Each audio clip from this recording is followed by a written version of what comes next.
Bring back NewOak Capital President Jim Frischling and Ashley Webster. Dow is up 77.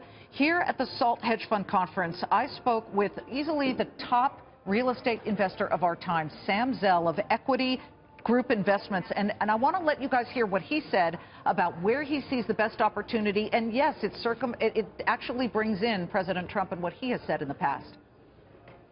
I think Trump's impact on Mexico will end up being positive rather than negative. The most interesting thing is that in talking to our Mexican partners, their response is, you know, he's been a big wake-up call because it's forced us to think about the fact that up until now, almost 80% of our commerce went north.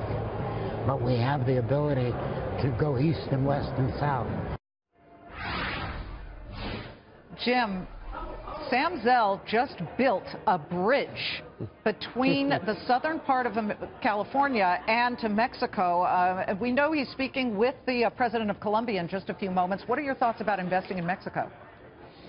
That's interesting. I actually think, and it's hard for me to follow Sam Zell because I was going to talk about housing, and it's interesting that, and I have to follow one of the greatest real estate investors of all time. But I would certainly say I do think it's an interesting perspective on the wake-up call. What I was going to say was that, and in terms of housing, is how inventory is at almost historical lows, and sales volumes are spiking. And so away from all the Washington noise, here you have a market right now where America almost feels like we're landlords. We can all be landlords, maybe thanks to Airbnb or others. So there are some really interesting plays going on and opportunities, and the housing sector specifically as a result of this rental nation, to me tells me there's a lot of interesting things going on in that space specifically.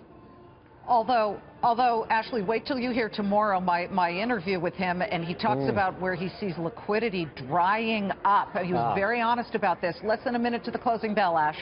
Yeah, I mean, that's a big issue. It's interesting because we just had a story recently that 2 times as many millennials are actually buying homes now than renting, which is a good sign. And to Jim's point, the inventory is so tight, pushing prices up. Should be good for new home construction. There's hope that the new homes will pick up. The question is, how easy is it to get a mortgage these days? Are the banks going to be loosening up? Yeah, credit is still I think so. And sorry, Liz. Go ahead. I was going to say credit is still one of the biggest challenges facing new home buyers. Although, again, you tie it back to Washington and think some of the deregulation and maybe loosening some of the standards may ultimately allow that credit to flow a little more easily.